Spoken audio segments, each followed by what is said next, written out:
They've got a license to talk. Shocking.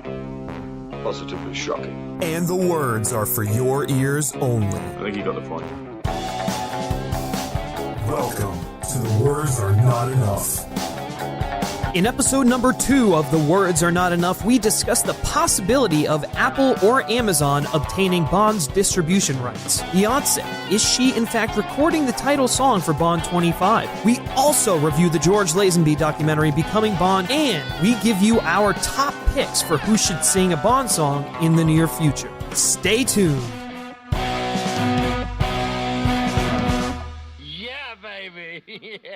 Welcome, one and all, to episode number 2 of The Words Are Not Enough. This is our weekly James Bond talk show where we're going to be talking about all things James Bond, not just the movie news, but we're going to dive into some real James Bond lore stuff, such as, video games, comics, and all that good stuff. And documentaries. Basically, we're documentaries this week. Exactly. We'll get into that in a little bit, or as you've probably heard in the intro to this video. But yes, I am your host, Griffin Schiller, and I'm joined here by my co-host, Mr. Brody Saravelli. Say hello to everyone. Hello. I won't introduce myself since you introduced me, but we should come up with that'd be a little pointless. We should come up with 00 numbers. I feel like we should be. Well, you know what? Let's just settle this right now. What 00 number do you want to be? Let's pick your number. Pick your number. 5. I want to be 005. That's a pretty safe number. 005, all right. 005 never gets killed, so that's good. All right, well, I will be 008 because 8 is my favorite number. So go. I'm 008, you're 005. There we go. We've got our intros figured out. We can stop acting like a bunch of posers saying our last name and then first name and all that good stuff. Really anyway, so as you probably... Yes. Anyways, though, as you've probably heard in the intro to the show, we've actually got some pretty juicy stuff to talk about today. Yes. As far as James Bond goes. Just give you a brief overview of the format of the show. Basically, we start off with our news segment titled Tomorrow Never Lies. In case you missed last week's episode, which Go listen to it. Come on. It's our pilot episode. It's the inaugural episode. Basically, we got the name Tomorrow Never Lies. We named the segment after Elliot Carver's newspaper Tomorrow. And if you want to get the full story on why it's called Tomorrow Never Lies, you can go listen to the first episode it's a fun story. podcast. Yeah, exactly. I don't need to dive into it. Right. Yeah, it's like I don't need to dive into it. We have another episode explaining the title. So every episode will explain what it means. Like it'll be episode 56 yes. and it'll be like, and Tomorrow Never Lies, which means which means the following. Now we're not going to do that. That is probably going to be. Now we're purposefully avoiding saying what it means just so that we don't like make it redundant. Yes, exactly. That is the last time I'm ever going to remotely say this is why we call it Tomorrow Never Lies. Anyways, so yes, this is our news segment where we talk about all things Bond news. This is related to the movies in particular, and as you probably heard in the beginning, we're going to be talking about the distributing rights for James Bond. There's some fancy news going around about that. Beyonce supposedly is recording the Bond 25 song, and we've got some new plot details regarding Bond 25. So all that good stuff, and then we move right into Q Branch, which is our extended lore, I guess you could call it, segment. Basically, we talk about everything that doesn't have to do with the tentpole films themselves. This week, in honor of George Lazenby's birthday, we're going to be talking about Becoming Bond, which is the documentary that was released on Hulu back in May, that basically chronicles his life from, when he was a kid up until when he became Bond, and then it dives into a little bit after, kind of the repercussions of him turning down the 6 or 7 picture deal. So we'll get into that a little bit later. And then we finish off the show with Shaken But Heard. This is our discussion segment, and we're going to be tying it back into the Bond song.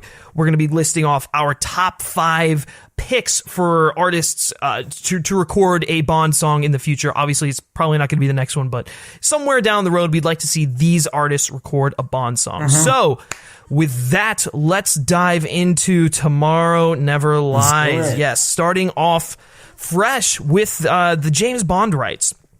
So, fresh off the presses today is some new development into which company may land the film distribution rights. Ellie Carter. Yes. Justin. Oh, God. Delicious. Oh, what a character. That's going to be the thing. We have to make one Elliot Carver joke per show. Oh, wow. I mean, I've got a stockpile, so let's do it. Oh, perfect. Let's recap. All right, there we go. So yes, fresh off the presses, development into which company may land the film distribution rights to the highly coveted James Bond franchise. Obviously. So while Warner Brothers actually remains in the lead to land the film distribution rights, which, quick side note here, that would be fantastic. I think if you look outside of the DCEU, Warner Brothers is a great company to land the distribution rights for James Bond. They seem to have their shit together when it comes to everything else that isn't the DCEU. And overall, it's probably what I think of when I think of like a prestige picture company. Yeah. They're just that good. So I think if Bond were to go... they're going to be mostly in charge of distribution. They're like kind of very good at marketing, I feel. Oh my God, yes. Yeah. Yes, they can sell you just about anything. And when you see the big WB flash up on screen, it automatically triggers something in your head, at least for myself, that you should be paying attention to this because their movies tend to be fairly good, I think, in my opinion. Yeah, no, for sure. Anyways, but aside from that, Apple and Amazon have unexpectedly thrown their hats into the ring. Ooh. This is really coming out of left field as far as, this whole debacle goes. But anyways, MGM has been looking for a deal for more than 2 years, and Sony, Universal, and Fox had also been pursuing the property, with naturally Warner Brothers and Sony being the most aggressive. Sony, naturally, because they held the rights previously, and so they're probably trying to get them back because they literally have nothing else other than the Spider-Verse or whatever. And then Warner Brothers simply because they're looking to pick up a new property and all that good stuff. Yes. However, according to sources in contact with The Hollywood Reporter, the tech giants are willing to spend in the same ballpark as Warner's, if not much more, for the rights, which, if you're going to compete with Warner Brothers, you got to be willing to shell out the dough for it. Yeah. It's a highly profitable company, but you look at these 10 companies like Amazon and Apple, and they're making so much money off of everything that isn't in the motion picture business, so they definitely have the money to shell out for this. Absolutely. But anyways, they consider Bond one of the last untapped brands, like a Marvel, a Pixar, or Lucasfilm, essentially, that could act as a game changer in content space. Apple's and Amazon's inclusion in the chase would indicate that more is on the table than film rights, including the future of the franchise if MGM will sell or license out for the right price. So we'll come back to this after I finish my notes here, but basically... very interesting. With Amazon and Apple's inclusion here, Amazon, knowing how valuable these rights are, would probably try and go for an online television series simply because they have their Prime brand established where they put movies on there, but they're primarily doing TV shows, kind of like the Netflix model. And then Apple, this is a company who's looking to break into the streaming service game here with their own original content. So getting a franchise like James Bond would give them an opportunity to not only hold the distribution rights for the tentpole films, which will be theatrically released, but it'll give them an opportunity to make their own spin-off shows or maybe tie-in shows and stuff like that, which we will voice our opinions on that very soon. Right. But anyways, sources say newly arrived executives Zack Van Amburg and Jamie Erlicht, I hope I'm saying that right. The former co-presidents of Sony Pictures Television are spearheading the effort on Apple's behalf, suggesting they may be interested in also bringing Bond to television, as I just mentioned. And they say, stating the quote, "In the world of Lucasfilm and Marvel, Bond feels really underdeveloped," and we will come back to that in a second. Valuation of the franchise may be anywhere between $2 billion and $5 billion, says an insider. Insider. Other sources insist that at this stage, Eon producers Barbara Broccoli and Michael G. Wilson remain traditional in their outlook and that theatrical movies are their main concern, as they should be. Holy crap, there's a lot of information to kind of digest here. But Brody, I'm going to let you take the stage for a second and give us your thoughts on this whole thing here, because this is really, really big news. Honestly, I don't want... We were talking about this last night when this story broke. Yeah. I do not want the... And it really bothers me that they use the Marvel and Lucasfilm analogy. I do not want a Star Wars-ified Bond universe. Not at all. I don't want not at all. Spin-off films. They've tried it. They've floated the idea a couple times. They were talking about a Jinx movie and like other crap like that. Which, thank God, that never happened. Thank God. But don't want to overemphasize that too much. But but yeah, no, I don't want to see spin-off films. I don't want to see a television series. Honestly, nope. And especially, I don't want to see it on Amazon or on Apple's thing. It just feels very, very cynical or whatever. Yes.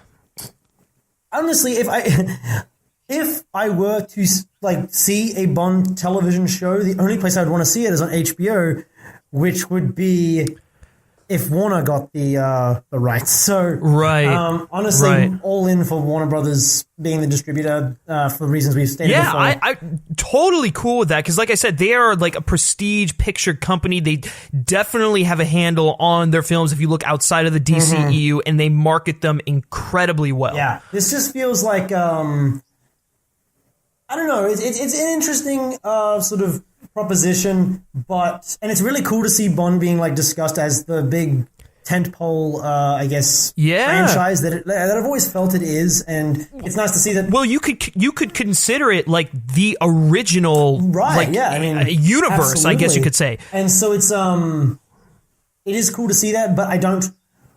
I think when we were talking about like a TV show.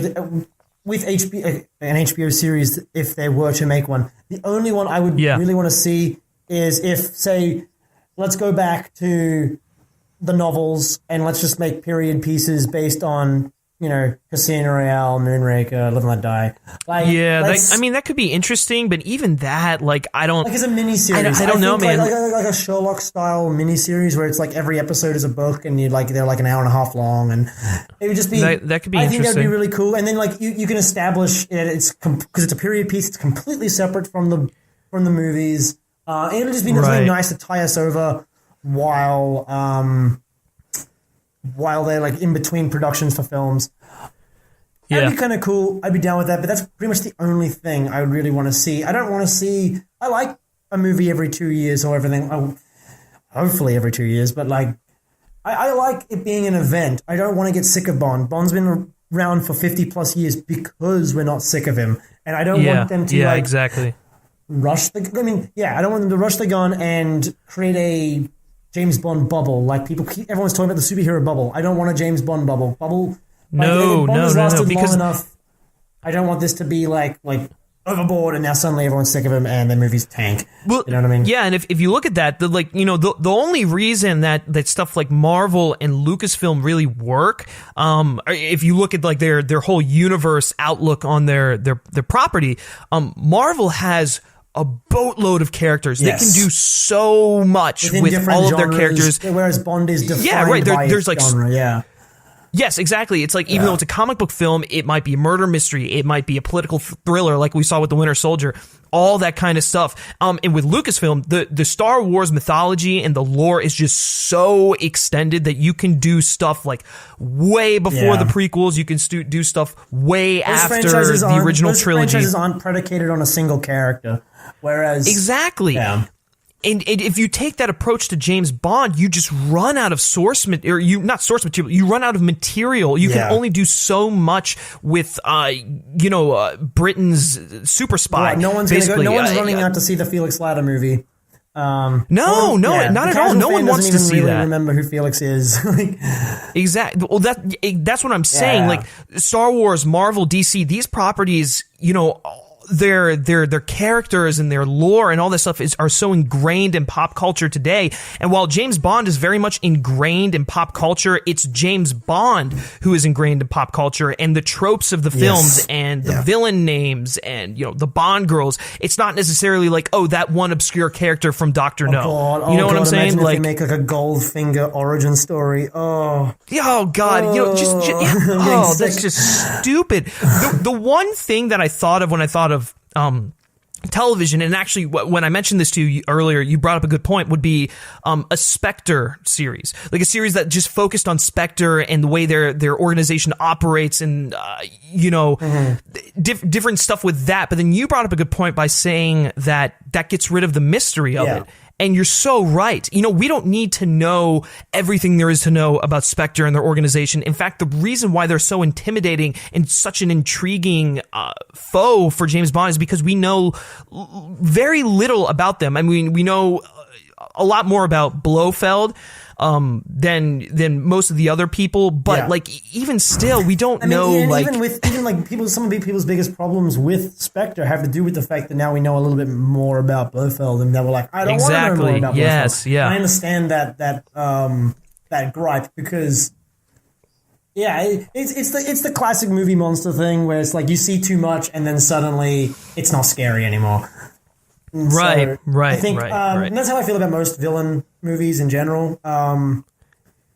But yeah, I don't know, because the villains are the most iconic thing about Bond besides Bond, and you really shouldn't be doing a villain movie.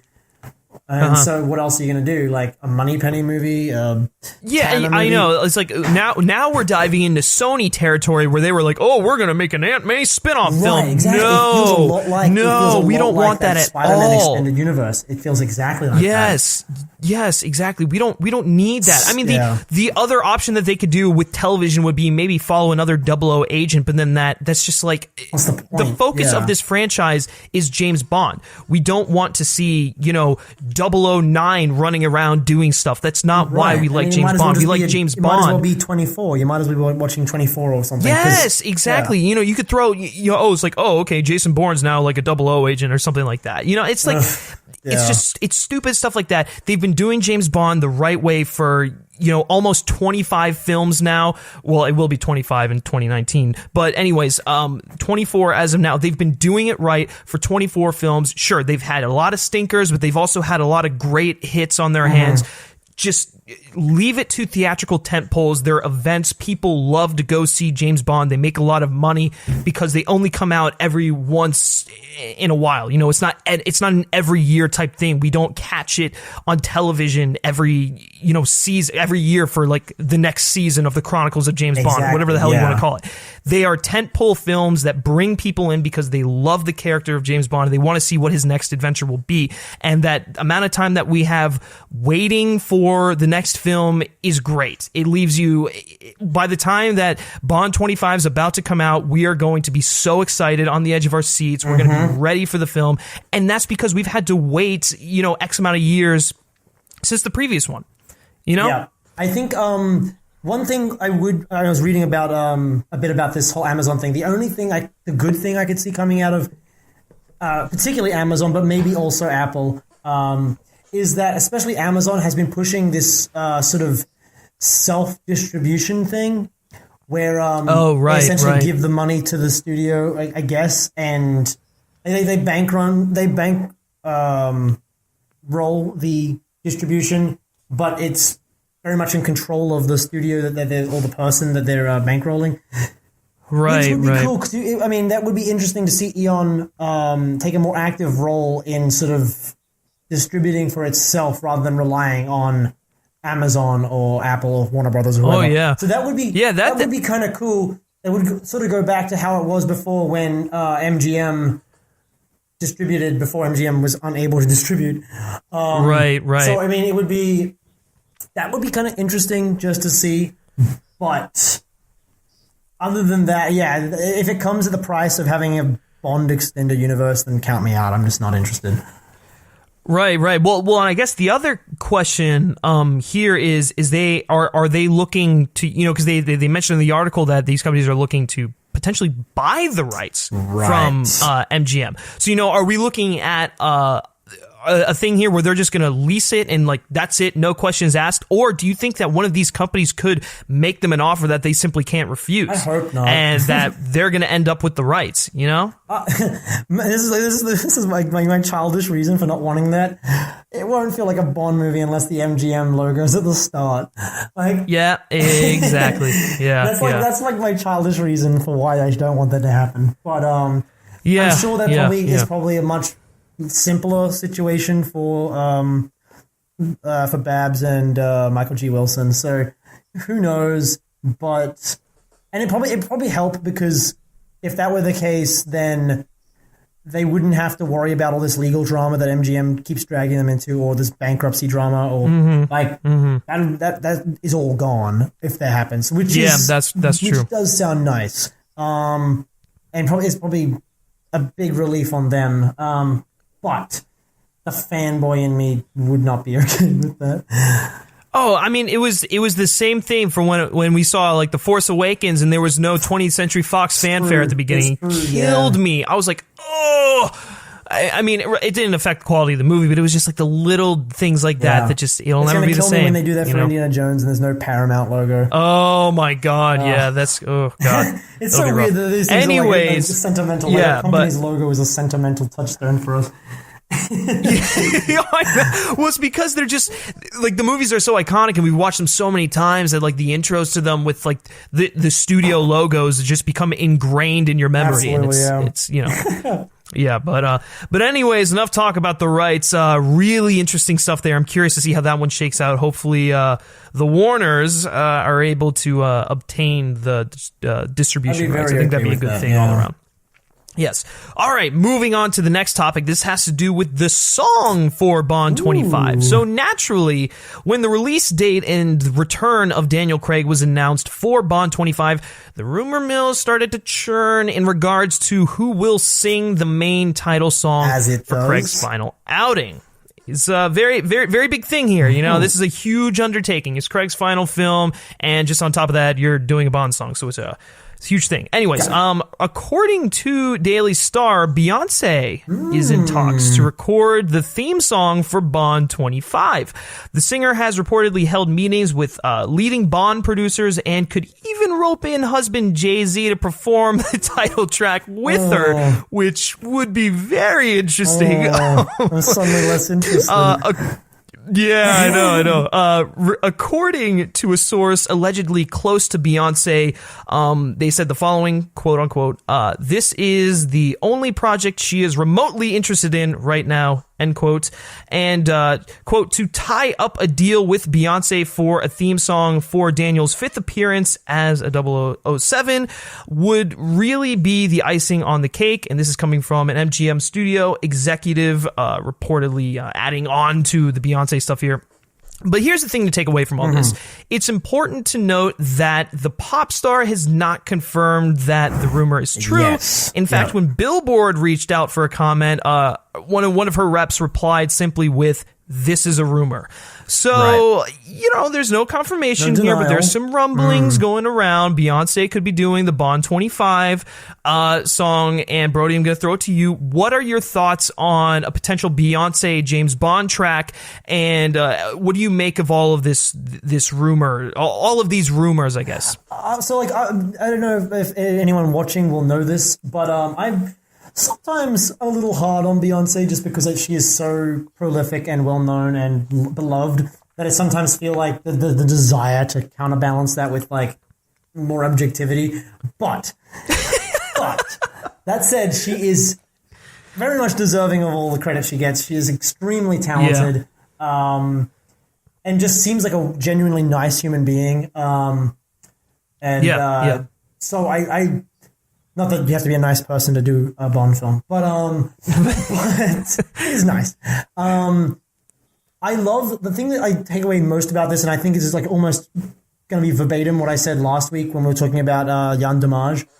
But if it's true that this is the only project she's remotely interested right now, I love that passion. I'm a big fan of that. No, for real. If that's true, and if it's like she's so into it, do it. Like, hit me with that Bay, like do it. Because I mean, like I'll join the Beehive. Like, who cares? Like, oh my god, she's got a great voice.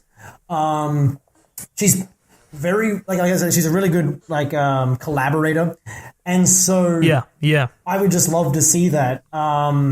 And I'll just see her translate her passion for it into the story. Well, honestly, song. I gotta say, I'm surprised that they haven't tapped her to do one already. Honestly, yeah. Because she has continuously been putting out Grammy winning albums throughout her entire career. But her big. She was really, really big, back in like the early 2000s and stuff like that, when she was with Destiny's Child and then when she went solo and all that good stuff. I mean, she's still big now, don't get me wrong. I'm just saying, like, back in the early 2000s, that's when I would have thought that they would have, solicited her for a Bond song. Yeah. Maybe for Die Another Day instead of Madonna. That could have been a good option there. Right, yeah, because we all know how awful that song is. But one caveat is that I don't want Jay-Z to perform. No. I don't want him to perform it on his own just because his style of music is just not. He's not that good of a singer. Let's be honest. No, I mean he's a rapper. Yeah, exactly. It's not like he's a rap theme song should never happen. Yeah. No, it's just not Bond. And if it's a duet, I think it'd be another Alicia Keys, Jack White situation where they don't harmonize and it just sounds. Yeah. Or it'll be weird. It'll be like a pop song where they have like a rap verse, which. Oh God, we don't need more of those. We don't need more of those. Yeah, no. So I don't like any of that. Hopefully, no. Oh God, I just realized. Does this mean that if she does it, it's going to be released on Tidal? Oh my God, I didn't even think about that. No, they wouldn't do that. No, I'd like to think they wouldn't do that. But here's the way that I took Jay-Z's involvement with it is that he would probably contribute to the producing of the track. He probably wouldn't be featured on it, but he would probably because he does do a lot of producing and stuff like that. He's not a stranger to that whole thing. So yeah. That would be a pretty good way to involve him in the song, but. I totally dig this because, Beyonce, like you said, she's got a hell of a voice. I'm honestly surprised she hasn't done one already. Just go listen to Lemonade if you want to hear her versatility and, how great she really is because that album is truly, truly great. But, I have to say, I think it's about time that Beyonce was given a shot at doing a Bond song. She's the biggest artist in the world. Yeah, like it makes. she really. Well, I don't know. Taylor Swift would probably argue with you on that. Of course she would. That's because that's all she does. Yeah, of course she would. That's all she does. Oh no! As long as we don't get a Taylor Swift Bond song, I'm okay. Is this happening? Are we gonna tap that Taylor Swift drama to promote this podcast? No. Some dark powers we're gonna be tapping into. We don't. Yeah, no, we don't want that. Right. But, we could speculate about that all day long. But just the fact that this is a very, heavy rumor, it's not just one of those that just flies under the radar. It is fairly substantial if you believe the sources. So I'm curious to see if this actually ends up being true because I would truly be interested in hearing what a Beyonce Bond song.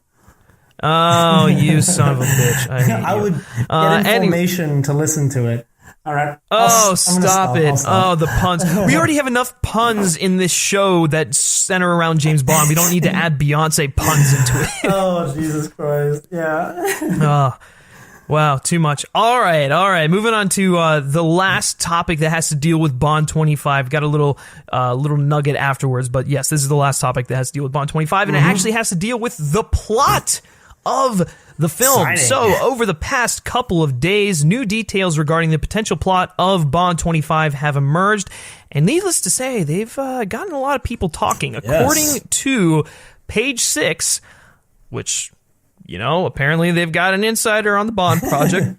Excuse me, but sure, whatever, we'll take it. But yes, according to Page 6, a Hollywood insider is reporting that... We were quoting a Tumblr blog, so this is a step Yeah, up. I guess we can't. We really got to take what we could get here. But, anyways, yes, a Hollywood insider is reporting to Page Six that quote unquote Bond quits the Secret Service and he's in love and gets married. End quote. The source continues that quote his wife then gets killed. End quote, bringing Bond back into action. The source says that as the next film opens, they are in wedded bliss. Quote unquote, the film's like Taken with Bond. End quote. I love how I'm putting all these quotes in there. I just gotta, say what's cited and what's not. So, it says the source, who adds that the suave spy is trying to avenge his wife's murder. Now, Brody, I want you to tell me something. What does this sound like to you? Does it sound like Taken, or does it sound like On Her Majesty's Secret Service? Well, actually, it sounds a lot like You Only Live Twice, the novel, which follows On Her Majesty's Secret Service. But yes, it absolutely sounds... I don't think the Taken... I don't know. We were talking about this when it happened. Like, I don't know why they need to... There was an reference... awful headline. Like, yeah, what? I almost didn't want to read the article based on it because it was like... I know, same. Since when does James Bond need to name drop Taken to get clicks? Like, that was just such a strange... like alternate universe we stepped into for a second there. But I know, disgusting. And also, it was like, isn't the third Taken the one where his wife dies? It's not even like what Taken's famous for. Dude, I never even saw the third Taken. I was done after I'm 2. pretty sure his wife dies in the third one. And that's what the third one's about because his daughter gets taken. Yeah, okay, there you go. That's like very strange. But right. Yeah, so I almost pretty much assumed that's exactly what this was gonna the movie was gonna be about, and this is very much in line with that rumor that we read from last week that Damage has a harder take on the character. Yeah. So, I mean, Bond. The only, this is inevitable that they set up Majesties very, very heavily in Spectre. Yeah, they did. It's a natural progression to take it in this direction. The only, I guess, issue I have with it, and this is not its fault,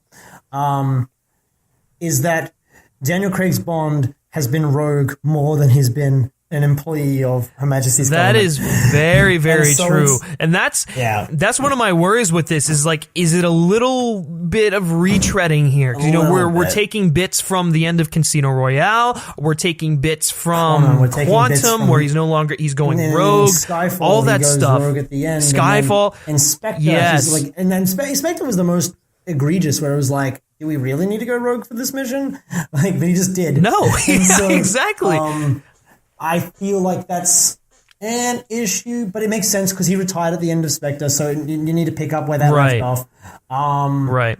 So, but this is interesting because I guess it's going to be kind of like a twist on Her Majesty's Secret Service story, because we're not going to get what we got with George Lazenby, like the full story. He goes to Switzerland, the Blofeld's lair, all that shit. Good. I don't think we need that. I think that's we don't need the same film, because it was already done very, very well with Lazenby, which we'll get to in a little bit. But yes, I think if they're going to do it, they need to put a twist on it, and the way they concluded Spectre is a nice way. Give Bond a little bit of time with his wife, I guess, before we kill her. Absolutely, yes. Simply because I want to see more of that relationship, because we were talking about this a little bit. I didn't fully buy into Craig's relationship with Léa Seydoux in Spectre. I thought it felt a little forced, and when you go back to Casino and you look at his relationship with Vesper, that whole thing, just the events that they went through together, the fact that he could marry another girl, I guess, so quickly and without having gone through a similar experience just feels a little weird to me. I don't know. I don't feel that way. I get why you do. I'm gonna bust out my metaphor now. Yes, right. Yeah, I've been waiting for this all show. Okay, so basically the way I see it, and this is the way I see Tracy as well. Less so in the movie, just because we never had Vesper in the original canon, I guess, and so for the films, Vesper is definitively the woman of the love of Bond's life, definitively, and her betrayal and all of that really creates the Bond we know and love. That's the reason for his Bondness.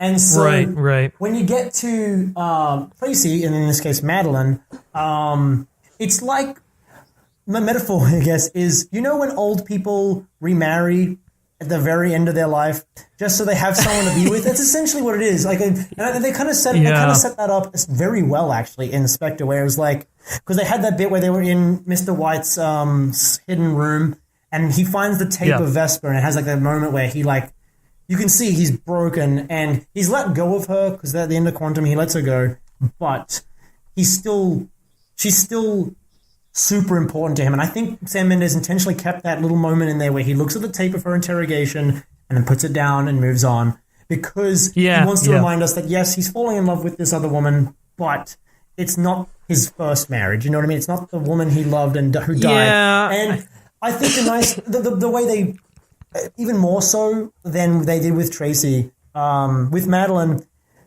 the reason they get each other is because they've both been through a trauma involving, like, in this case, Madeline's whole life, she was dragged around by her father, who was a terrorist, essentially. And so she's been very, very, like, scarred and jaded by the world. And I guess they've been betrayed by the same organization, so that makes a lot of sense. She understands that kind of pain of, like, being alone because she could never trust anyone and all this sort of stuff, because of her father. And then Bond, obviously, because of Vesper, doesn't trust people and knows he can never love someone, because they always end up getting hurt or being, spies or whatever. And so I think they're the two, and even Blofeld has a line about this in Spectre, like they're the two people who they can get each other.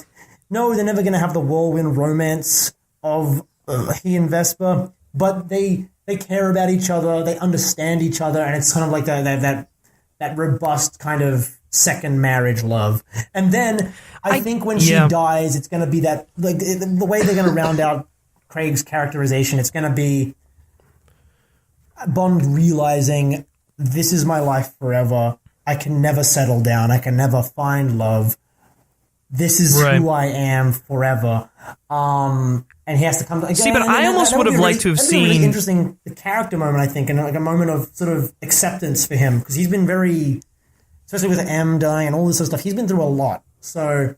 Yeah, more so than any other Bond, I will say. And so I think that would be kind of nice. I would love that. Honestly, if I was pitching a movie right now, that would be my pitch. It's a good pitch. No, I would totally dig it. My only thing is, I felt that, like, he had more of a connection with Camille in Quantum. I know Quantum of Solace. Right, everyone hates that film. I get it. Don't worry. But I think one of the silver linings of that film was Bond and his relationship with Camille, because they were both after this. Similar things. They both understood each other. Similar to what you were saying. I felt very platonic. I think it was intentionally platonic, but I think it was, but I think that, like, I almost would buy into them having a relationship more than I've bought into his relationship with Madeline. I don't see that. I think I personally I don't buy them as a couple. I buy them as friends. I see her more of like, if she came back, it would be like a Felix kind of dynamic where it's like you're a friend, that's fair. A spy, essentially.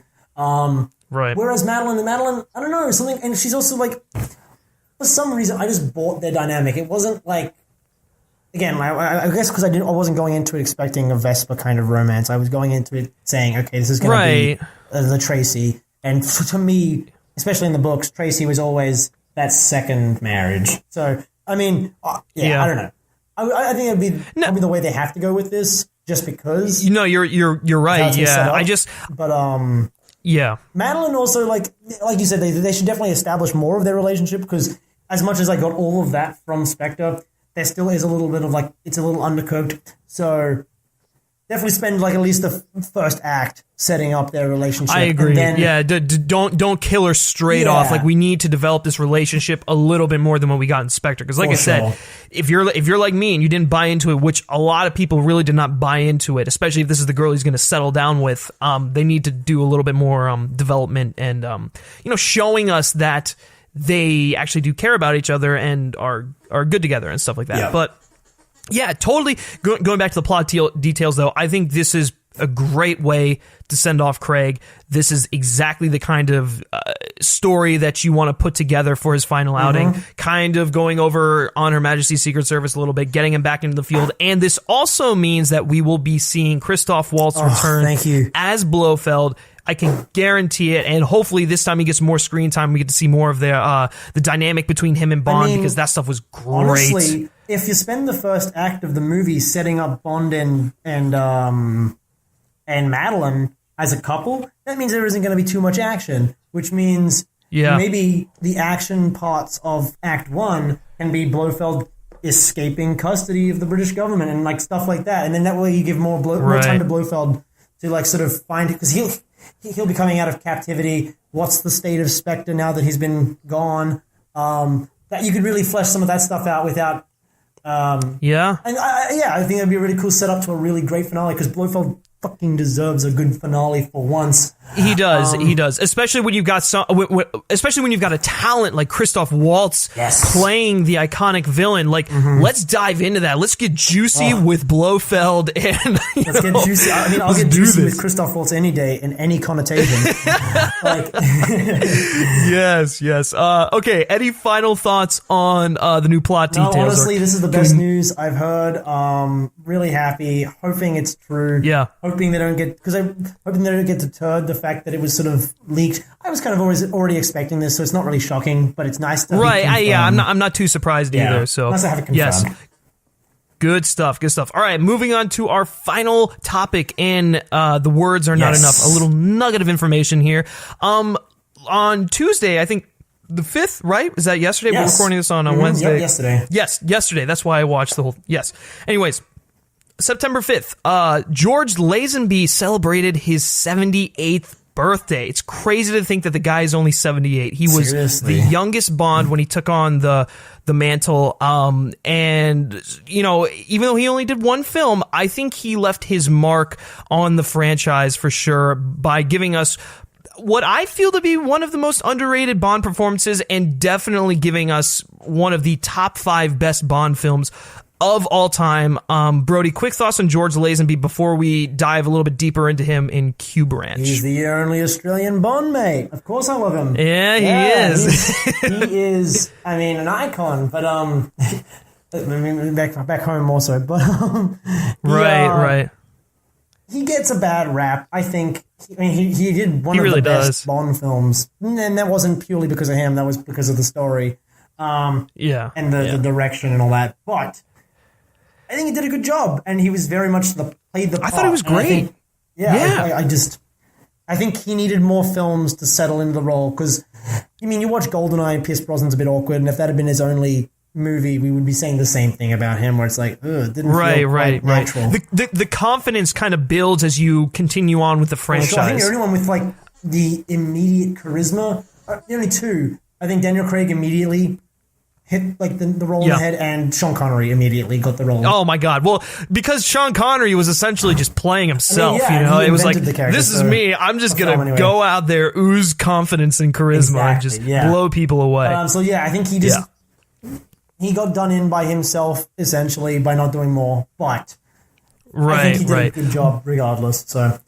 Quality guy. Well, we're going to dive a little bit into that in Cube Branch, because we're going to be talking about the documentary released by Hulu called Becoming Bond. So, yes, that's it for Tomorrow Never Lies. Let us know what you thought of the topics we discussed today in the comments section wherever you're listening to us. We'd love to hear from you. All right, moving on into Cube Branch. And as I mentioned at the beginning of the show, this is where we talk about all the different elements of the James Bond lore, whether it be documentaries, as we're talking about today, comic books, the novels themselves, any, outside information or things that have to pertain to James Bond that aren't specifically related to the tentpole films. So that's what we cover in Q Branch. And today, like I said, we're going to be talking about the Hulu documentary Becoming Bond in honor of George Lazenby's birthday. And we're also probably going to discuss the impact that he had on the Bond franchise in general.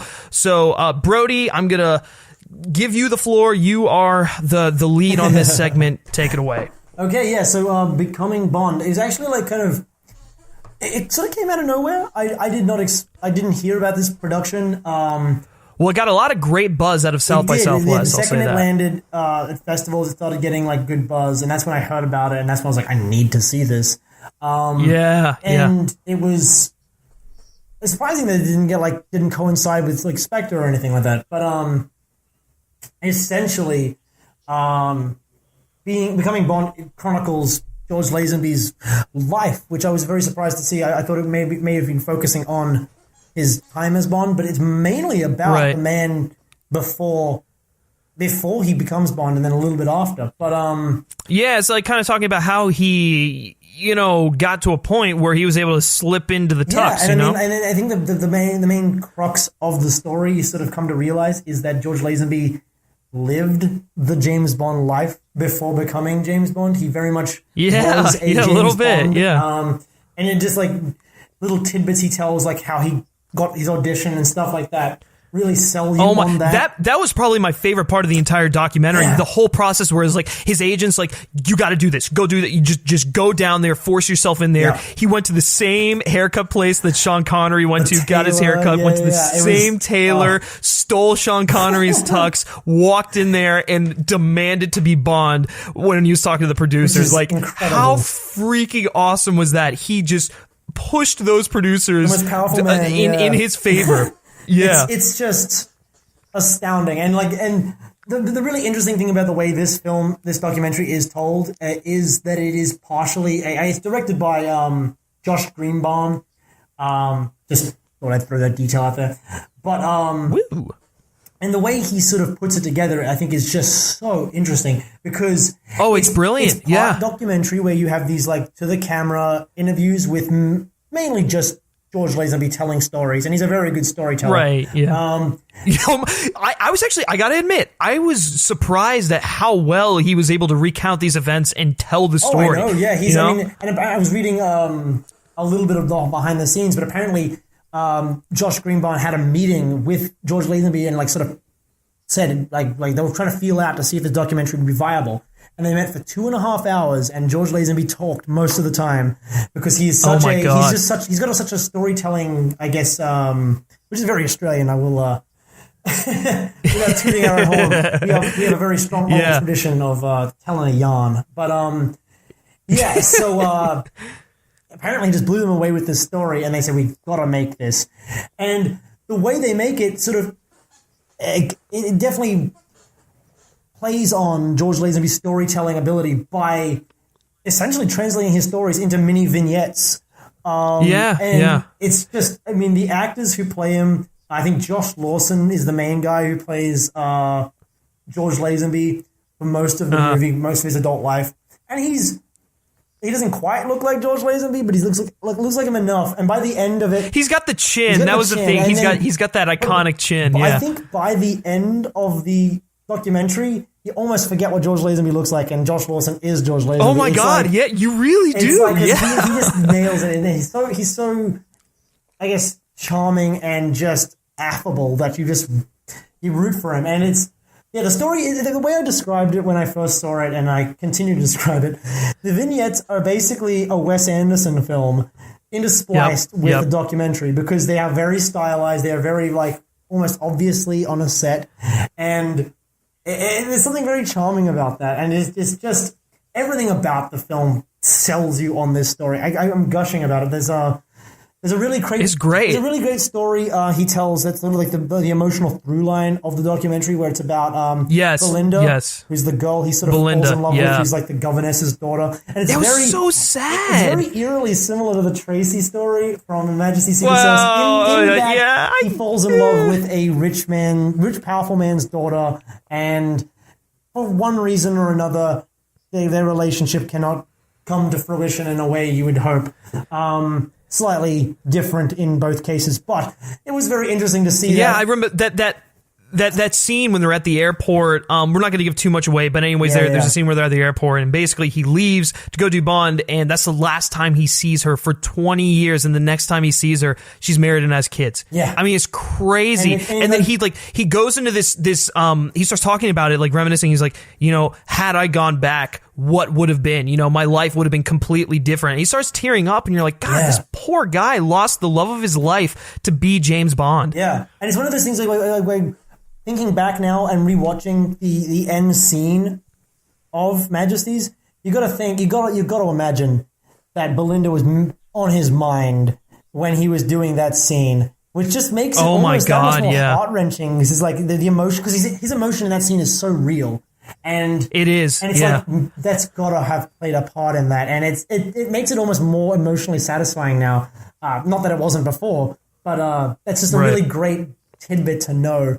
And it's just overall a really, really great documentary. There's some really cool cameos, like I wasn't expecting. Like James my Seymour's God, in the it. cameos were great. Harvey's in it. It is just so bizarre. I guess Jeff Garland's in it. He plays Harry Saltzman, which was I died laughing when he was in the first scene. It was just so funny, dude.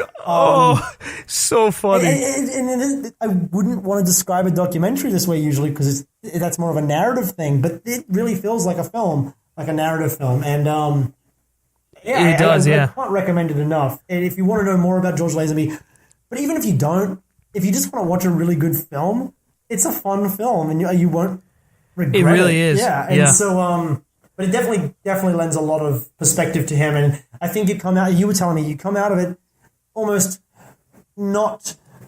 You understand why he turned Bond down now. It's sort of like it makes a lot of sense. I actually got done watching it. I was like, you know what? I have a lot of respect for this guy, because the big reason I think, prohibited him from, or not prohibited, but caused him not to sign the contract was the fact that he had to be James Bond 24/7. They drafted a slave contract, essentially being like, you're not allowed to grow a beard, you're not allowed to have long hair, you got to look like this, you got to act like this, you got to wear a tux, you have to be James Bond even when you're not playing the character. And he's like, I want to be my own person. I want to be George Lazenby. And he kind of, protested a little bit by growing out a beard, long hair for the premiere, doing the press tour, all that stuff. And, afterwards he's like, I turned down Bond. It was probably the worst decision I could have ever made in my life. But then he followed it up by saying, but you know what? I did things that I had always wanted to do. He's like, I did motocross. I climbed mountains. I got married. I had kids,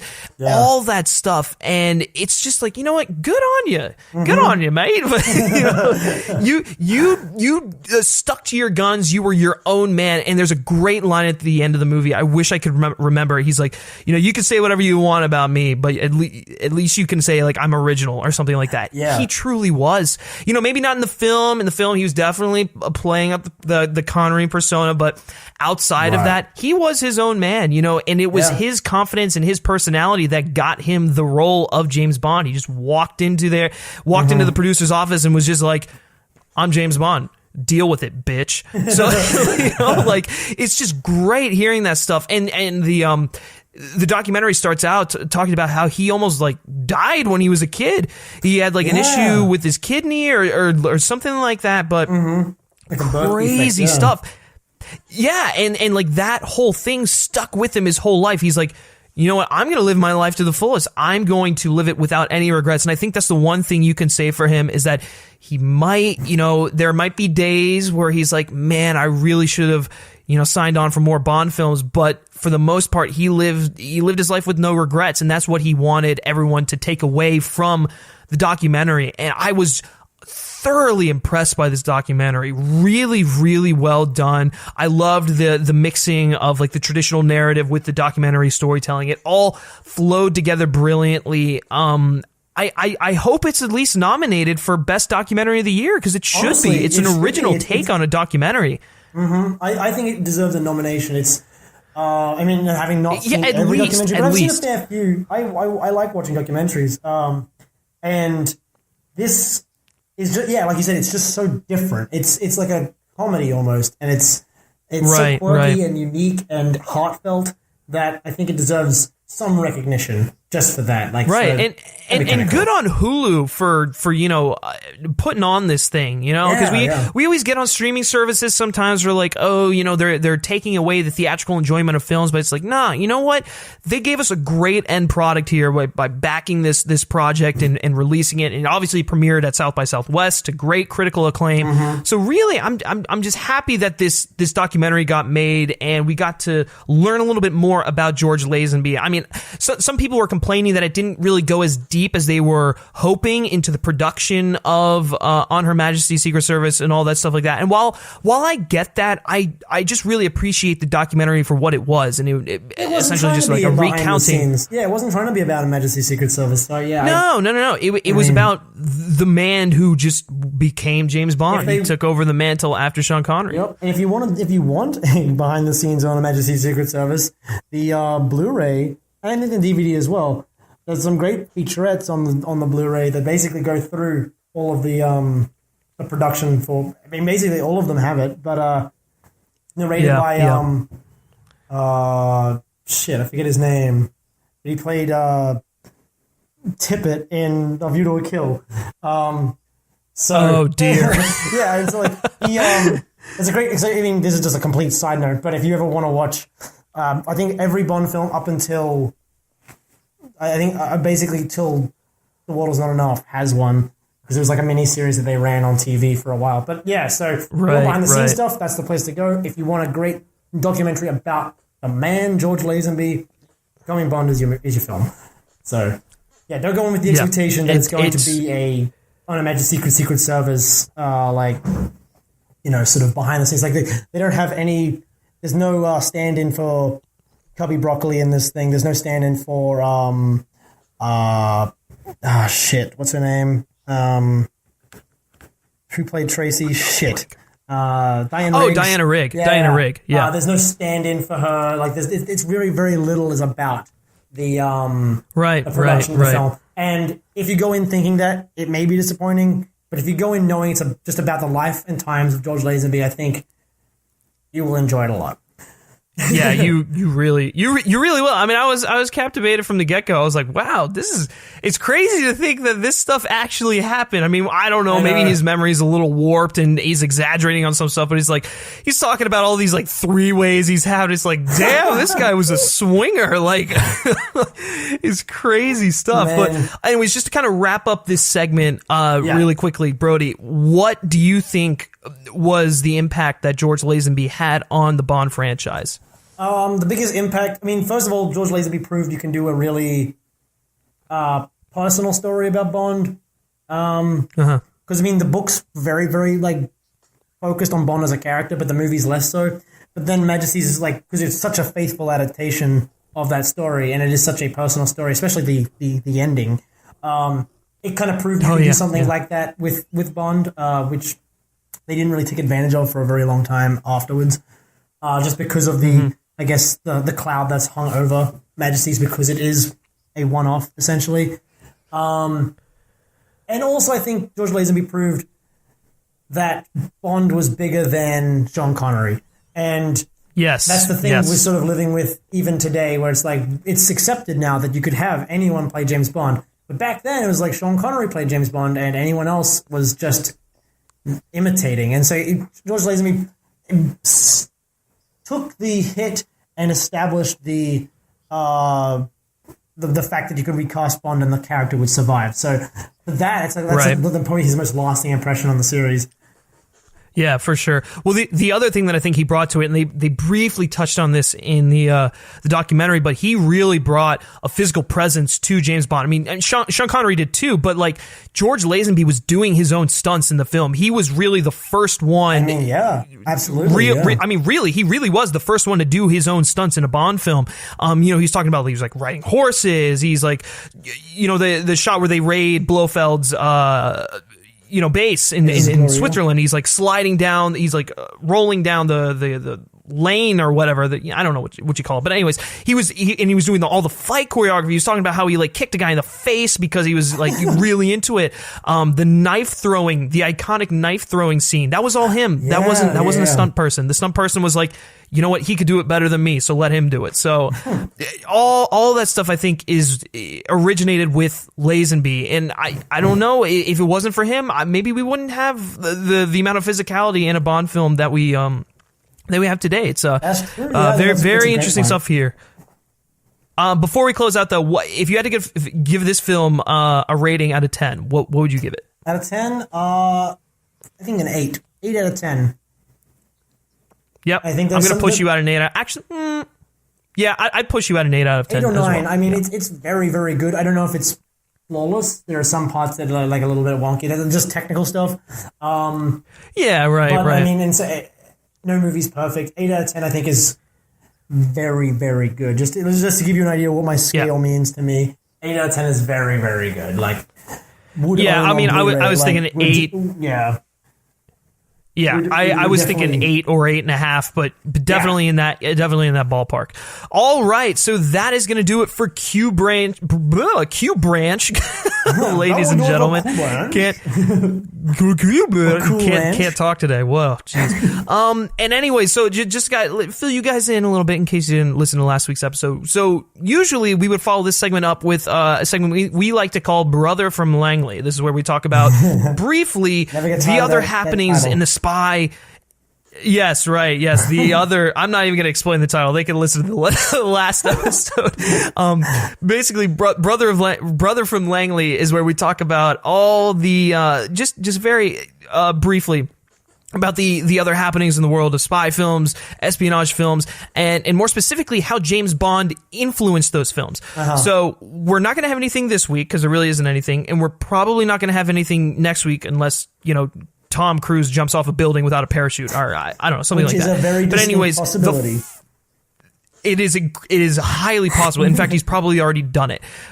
But anyways, the following week, the week that Kingsman: The Golden Circle releases, we are going to be doing a short review on Kingsman: The Secret Service, talk about what we liked, what we're expecting from The Golden Circle, and then we're also, in our discussion segment, Shaken But Heard, that week, we're going to be talking about how Bond really influenced Kingsman, where you can see the hints of Kingsman paying homage to James Bond and all that stuff. So you have that to look forward to in the coming weeks. But just letting you guys know that this segment exists, just not for the next 2 weeks. It's not going to exist. So with that, let's move into our final segment of the day, the discussion segment, Shaken But Heard. So This is where we kind of pick a topic that's relevant to something going on in the James Bond world at the time.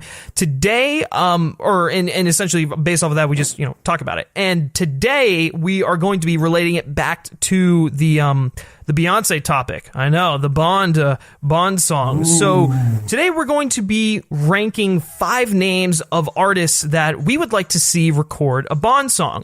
We're going to talk about why they would be great, what they could bring to the table, and maybe a little bit of what it could mean for the film if they're bringing on a talent like this. Is this the kind of feel they're going for? Are they going for a slow, methodical film? Is this going to be a rock, action-packed type deal? Who knows? But I gotta say, right, but before we start this list, it was a little tricky. I mean, I had a few names definitely in mind that would be on this list and absolutely deserve to be on this list, but kind of ordering them, it just shifted so much. It was a little tricky. I ultimately came out with 10 names. I don't know about you, so I have 5 honorable mentions, maybe 6. I don't know. At least 5 honorable mentions that I'm going to mention. But Brody, do you have any honorable mentions before we dive in? Yes, I do actually. I have 3 honorable mentions. Yeah. These ones I like their voices. I picked a lot of individual artists, so that's fair. And I picked a lot of groups / bands. Yes, so we're bringing balance to each other here. Yes, there we go. I picked a lot of individual artists who I think have great voices, but their style doesn't quite match up as well as some of the other artists I picked.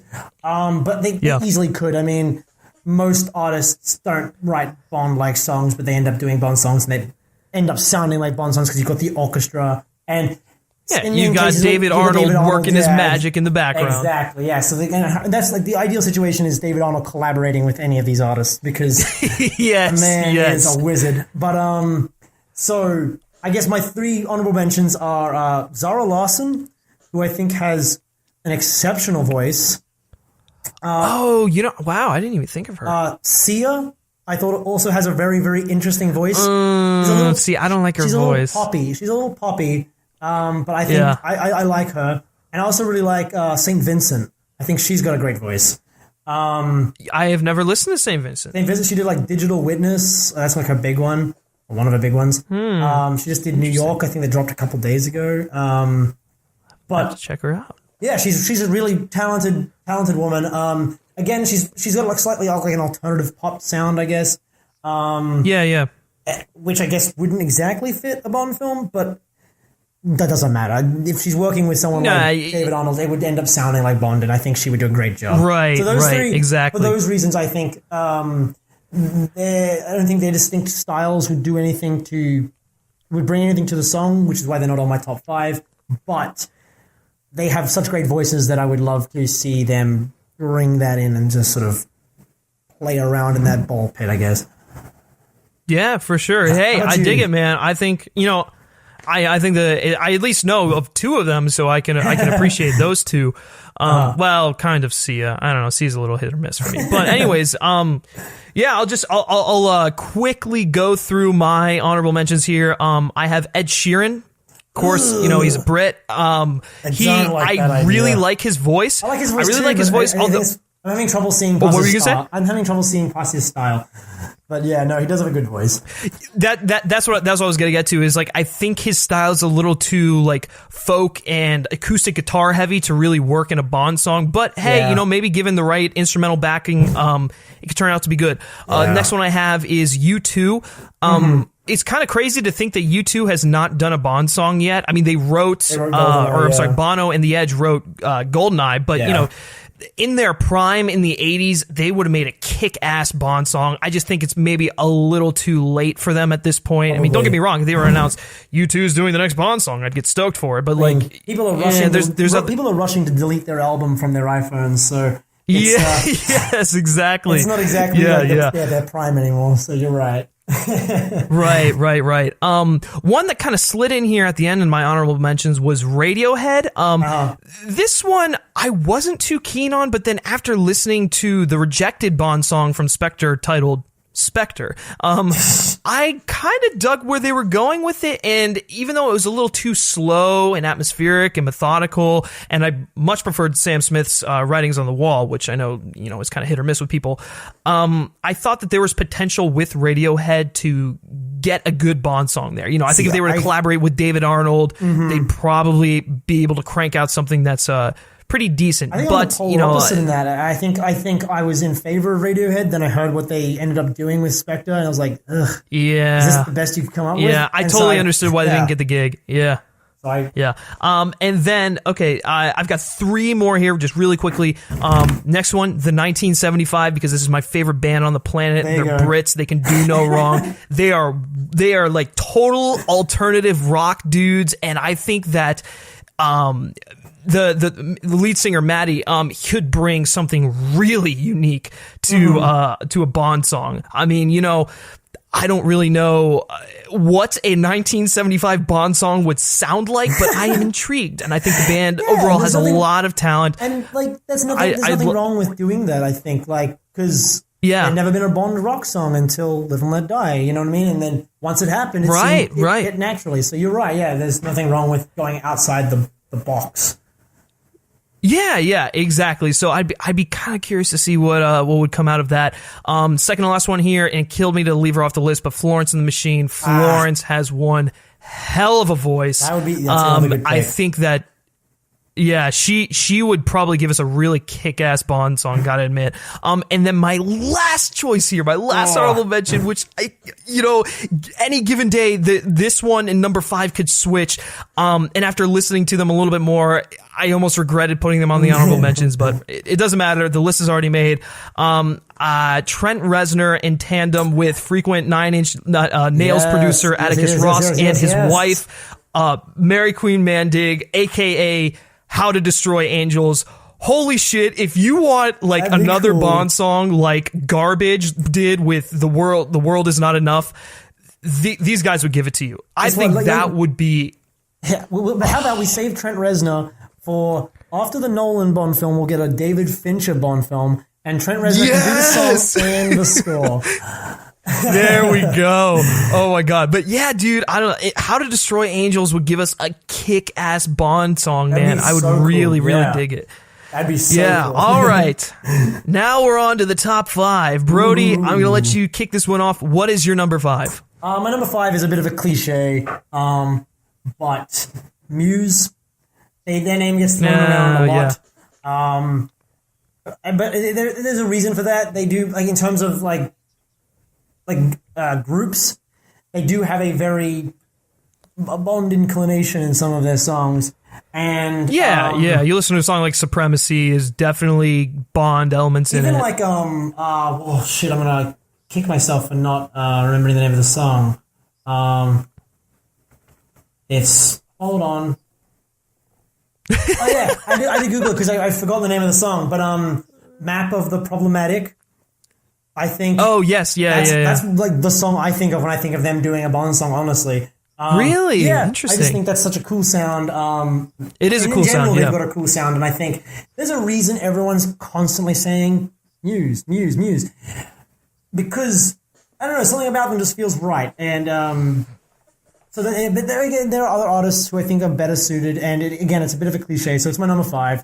But hey, I get it, dude. Yeah. I totally get it. I mean, I like a lot of Muse's older stuff. And I feel like if they were to make a Bond song today, it wouldn't be reminiscent of the older stuff. But, if they announced Muse was doing the next Bond song, I wouldn't, hate it. I'd just wait to hear what it sounds like. Yeah. But no, for sure. Anyways, so my number 5 is probably one of my favorite solo artists working today. Ooh. And a lot of people are going to be like, what the hell are you smoking? But...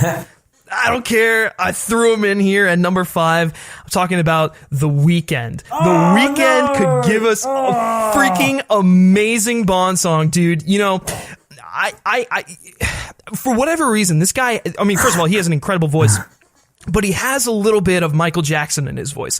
So if you ever wanted to hear like a Michael Jackson Bond song, The Weeknd doing a Bond song would be the closest you could get to that. Plus, if you listen to the song he did for 50 Shades of Grey, the only time I'm ever going to mention that shit of a movie on this podcast, if you listen to the song Earned It that he did for 50 Shades of Grey, it has a little bit of Bond in it. It's sexy, it's bold, it's oozing confidence. His voice is silky smooth to listen to, the great orchestral backing. I think if you want to get a little bit of a taste of what The Weeknd can do with a Bond song, you listen to Earned It. Once again, I know I might be in the minority on that. I just love The Weeknd a lot. And I think with his kind of, his surge in pop culture over the past couple years and his talent really being recognized, I think this is actually a very possible option should he be open to doing it. I don't know. That's just my pick for number 5. Oh, Lord. You weren't kidding. That is controversial. It is controversial, but I like it, man. And like I said, very different styles between. That's just what I wanted to do. That's as long as I did that, then I'm good. But anyway, you see what I'm saying? Like very different styles between like How to Destroy Angels and The Weeknd. You'd get 2 different Bond songs Absolutely, there, but both done the right way, you could get something great. But okay. Whew. That was all right. Number 4, Brody. That. Number 4. My list is gonna be super conventional now compared to yours. Like, holy shit! Now that you got The Weeknd, dude, my list is fucking off the rails. You're gonna, except for like the top 2. My number 4 is very very conventional. Michael Buble. I think. No. I thought about that, and I was like, no, Michael Bublé would just Bublé sound has weird. A vocal quality that He does. I would love to hear. His style is very like, obviously he sounds like a Sinatra like imitator or whatever. Yeah, like a big band singer with a Rat Pack. Like a Rat Pack vibe, or like a Tom Jones. Yeah. Ooh, I wonder what Tom Jones did. You know what I mean? That's mainly the reason I want him to do it. I want a Tom Jones-esque Bond theme. And I thought Michael about Bublé, that. I can hear it like I think everyone goes to "Cry to Me a River." That is a pretty good Bond sounding song he's done. I just think. Well, you look at the cover he did of what is that song? Feeling Good. Oh yeah, Feeling Good. Yeah, it's another really great track, great cover. Bond sound to it too, with the big brass. Yeah. And I would love to see that. And I think him working with David Arnold would just be an ear orgasm in terms of like you get some magic going on there. Sound. That's for sure. Ooh, I just like it. Just sounds so traditional to me, and I love it. So yeah, totally agree. Michael Bublé is my number 4. How about you? Who you got? You got oh man, dude, our lists are gonna be so drastically different, man. Number 4, I'm freaking rocking out. I want the next, whoever the next Bond film is, I want them to do what they did with Chris Cornell and give us a badass rock song. And I feel like this group could do it. I'm talking about the Foo Fighters, man. The Foo Fighters could bring that edge, that badassness, that kick-ass feel to a James Bond track. I mean, honest to God, like, David Grohl and Chris Cornell, they don't sound too similar, but they have similar vibes going on in their voice. They're both like from the grunge era, obviously transitioned into more mainstream rock and stuff like that. Yeah. But the Foo Fighters is one of the final remaining just pure rock and roll bands, and for to have the possibility to see them tackle a Bond track where they're rocking out, and we've got some great David Arnold music blasting behind it, I think like that would set the tone for the film. I love that. Like, I think that's actually a really good idea. Wouldn't it be great? Yeah, I think that's really good. I think they go hard out of the gates, much like they did with "You Know My Name." I think we would be in for a serious treat here, and a Bond song that you would remember because it's rock, and we don't always get those great rock tracks. In fact, the only two that I can think of are "You Know My Name" by Chris Cornell, and then "Live and Let Die." I want another Bond rock song. It could be. Hell yeah, I'm down with that. Yeah, you hear it, you're kind of like, what? But then you're like, oh, okay, I can dig this. I definitely come around to that one more than I do The Weeknd. Yeah. Hey, that one was just totally just like from left field. I thought I'd throw it out there. That but like came from behind. That was like... Well, I'm glad you didn't predict it. That's the good thing here. I'm trying to be unpredictable. Mine is gonna be super predictable. My number 3 is so predictable. Yeah, number 3. And I feel like such a white girl now. No offense to any of the white girls that may be listening. But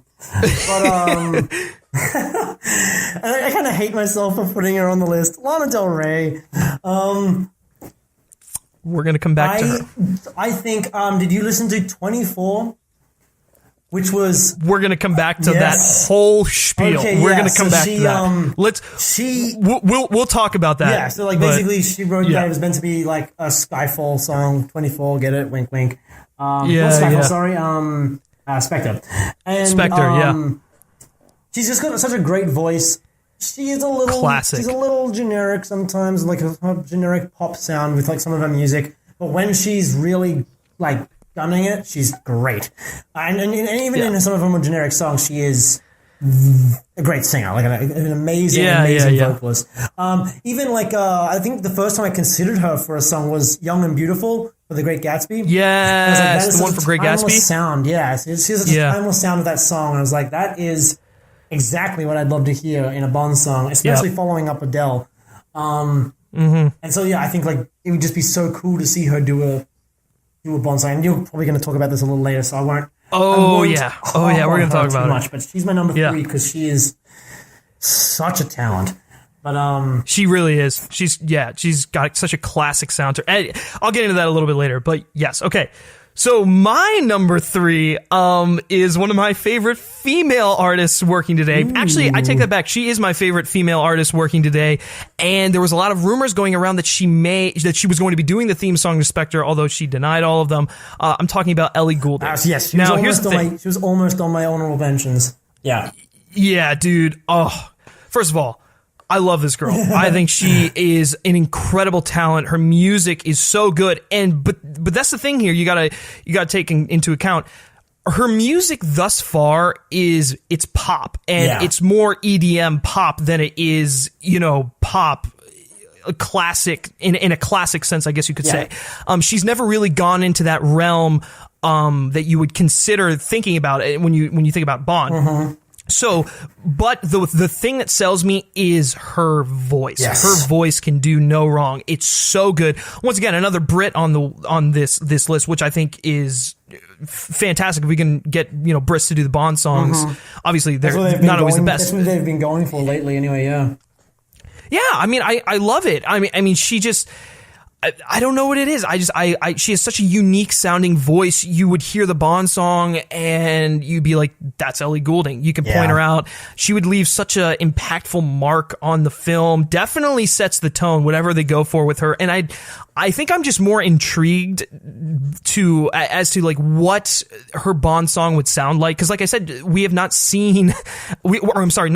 heard anything remotely Bond-esque come from Ellie Goulding before, but she sure as hell has the voice and the talent to tackle one. So I think teaming up once again with David Arnold, because who else? You can't team up with anyone else. They could work out something magical. I guess do we do our top number 2? Do we do the top 2 together? Oh, I guess not, because there's no real way of guessing. Because there's an infinite number of options. Yeah, exactly. It's not films. These are just my number 2 is it's kind of bending the rules a little bit, and it's also a massive cliche. So you're gonna have to forgive me. Adele. No, it's not Adele. It's Shirley Bassey. That's fair. I can accept that. That is that. And we were talking about this before. Obviously, she did Goldfinger, she did Diamonds Are Forever, she did Moonraker. She is the sound of a Bond song, and her and John Barry. But she did a song, "No Good About Goodbye" for Quantum of Solace with David Arnold. And kills me. It is beautiful. Oh my god, I love that song. And it's so good. It's such a shame that it was never the song, because and we were talking about this as well. Like the main melody from that song is the main melody from Quantum of Solace. It's the quantum melody. Yeah. And it's just such a shame again that they didn't trust. It's so weird that they didn't trust James. I'm still to this day, I am baffled that they went with Jack White and Alicia Keys for whatever the hell they made. After Tomorrow Never Dies, it's like if he's come up with a song with an artist, you go with that song. Because oh my god, Surrender, one of the biggest Bond snubs ever, if not the biggest. And then this is a close second, I'd say, because she's like the queen of a Bond song, and it was a good. I know. How do you reject her? It wasn't like it was like, oh, she's a little out of her prime and she doesn't sound as good. This there, like we can't risk it. Right. And it's not like they were rejecting her for Tom Jones. So right, exactly. It's like it's purely because she's not as marketable as Alicia Keys was and Jack White was at the time. God, crazy. Even now, but just in terms of the sound, I just want to hear her silky voice one more time. It'd be such a wonderful way to end Craig's tenure, like with the return of Shirley Bassey. And it may never happen, but I can dream. And she's still got those chords, man. Holy shit. She really does. Yeah.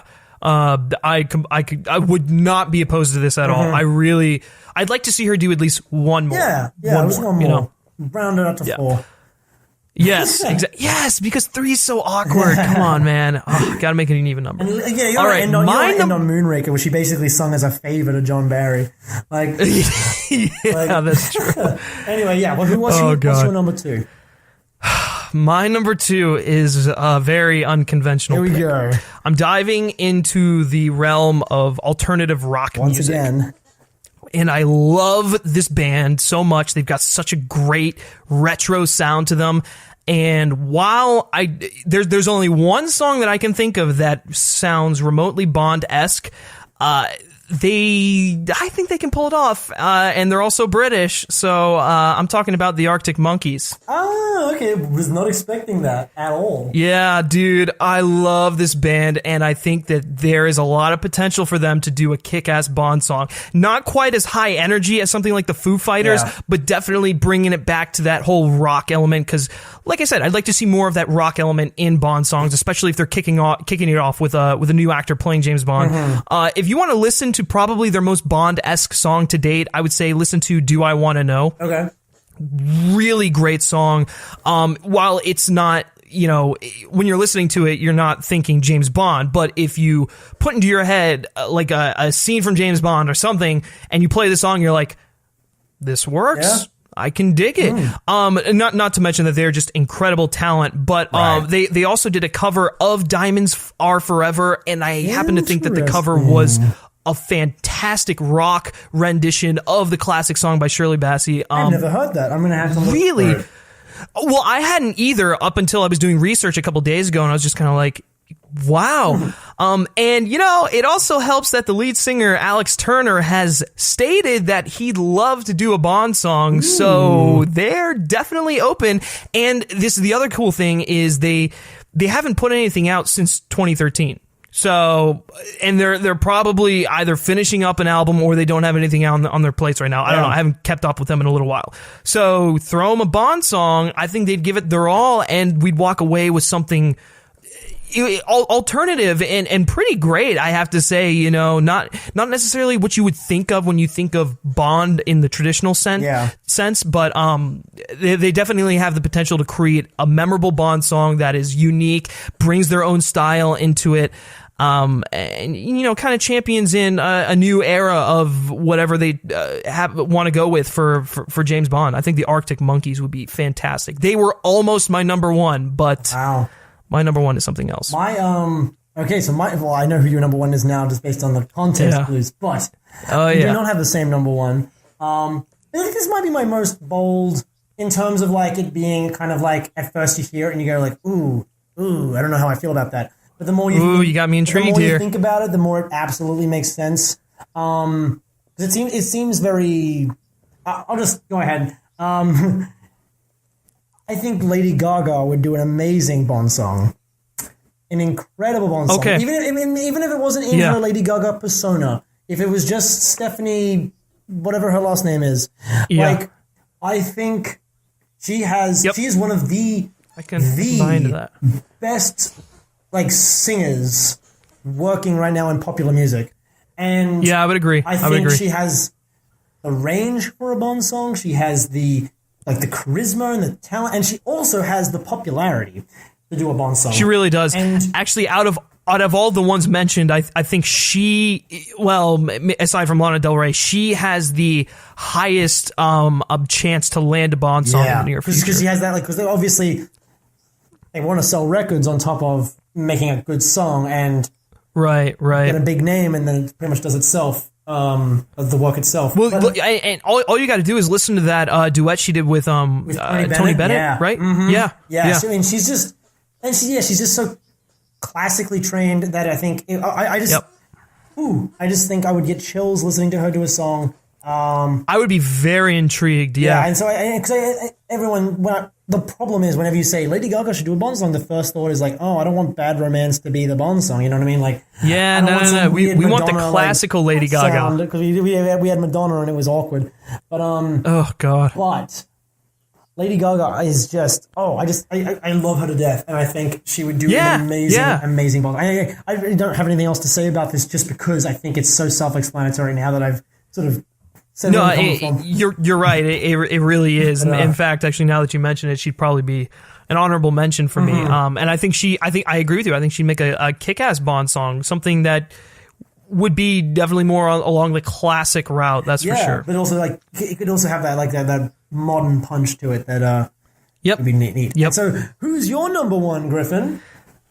Yeah, my number one is Miss Lana Del Rey. This woman oozes James Bond. I mean, She is classy. She's sexy. Her music is a great combination of of both of those elements. It's bold. She's got a distinct voice. She's so classic. Like, as I mentioned when you were talking about her for years, all you got to do, if you want to know if this girl can do a Bond song, all you got to do is listen to 24. 24, absolutely. That should have been the song for Spectre over Sam Smith's Writings on the Wall. And I'm a big defender of Writings on the Wall. I really am. I think that song is criminally underrated. I really do. But Lana Del Rey is just like so good, you think. I know she's got the great like indie alternative pop sound to her, but then she also has the classic like sound of the big band vocals, artists and stuff like that. I think the possibilities are really endless when it comes to her in her talent alone. You mentioned Young and Beautiful.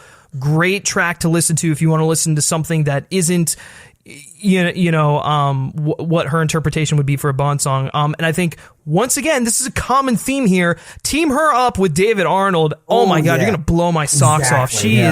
She's a class talent. I think that she's popular enough without being too popular. That's the thing I don't want to run into with this stuff. I think that you can have a level of popularity without going overboard. Sometimes when you go for the massive like A-list talent, it doesn't always work. And so if you go a step too, like exactly. You get that it person who like doesn't end up having a sustainable career. It's just like they were very popular at the time. Like. Then also like the sound. You want the right sound. Like we were talking about, like Taylor Swift just wouldn't work because her sound doesn't match. It just doesn't match. Yeah, it doesn't work. Like Beyonce, who is super popular right now, but her sound could work. You know what I mean? Well, she's just got the voice, right? She's got the pipes to back it up. Like, yeah. I think it sort of depends on the artist rather than how popular they are or how unpopular they are.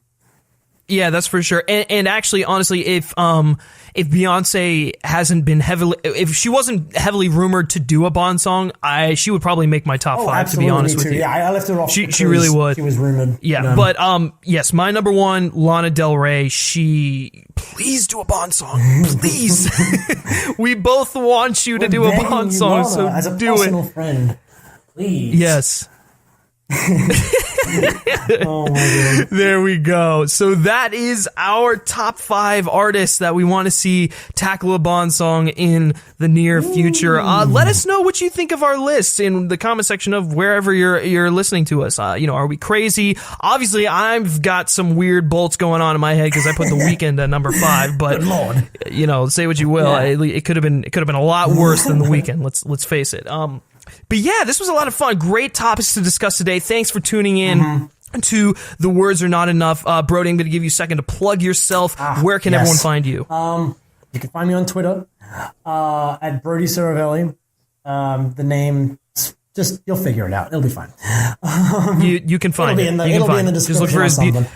Yes, just look for his beautiful face. Which this is a podcast, so you don't actually know what I look like if you haven't been watching the show. Yeah, that's true. Yeah. But if they want to watch the show, where can they find that? Well, they can find the show on iTunes. Be sure to subscribe to our show on iTunes because that's really what helps us out. Yep. You can watch on YouTube. You can listen on Spreaker. But if you want to really give us that 2 thumbs up and the support, subscribe to our feed on iTunes. Simply search The Words Are Not Enough. It's got a red cover art. You can't miss it. I mean, it just oozes James Bond. You cannot. And it's also by Men versus Movies because that is our YouTube channel, Men vs. Movies. So be sure to subscribe to this podcast on iTunes. Leave us a rating, leave us a review, give us feedback because that's ultimately what helps us even more than subscribing is your feedback. So be sure to do all that good stuff. And then after you've done that, you can head on over to YouTube where you can also listen to this podcast and you can subscribe to our YouTube channel where we do movie reviews. We do editorial content kind of like this. A lot of movie centric content. So if you're looking for stuff other than James Bond, there's your avenue. and especially if you like us, you know, of we course, post videos on We're there. pretty Yeah, head on over. Yeah, right. Exactly. Come on. Head on over to YouTube, search Men vs. Movies, subscribe to the channel over there. And then you can also like Men vs. Movies on Facebook and follow us on Twitter simply by searching Men v. Movies. And lastly, guys, if you like me specifically and you happen to like what I have to say, you can always give me a follow on Twitter at Griff Schiller. All right, him thanks. Saying why the weekend is a terrible idea. Honestly, come at me, guys. I'm willing to take all the crap for that because I know it is a bold choice. Very bold choice. Very controversial.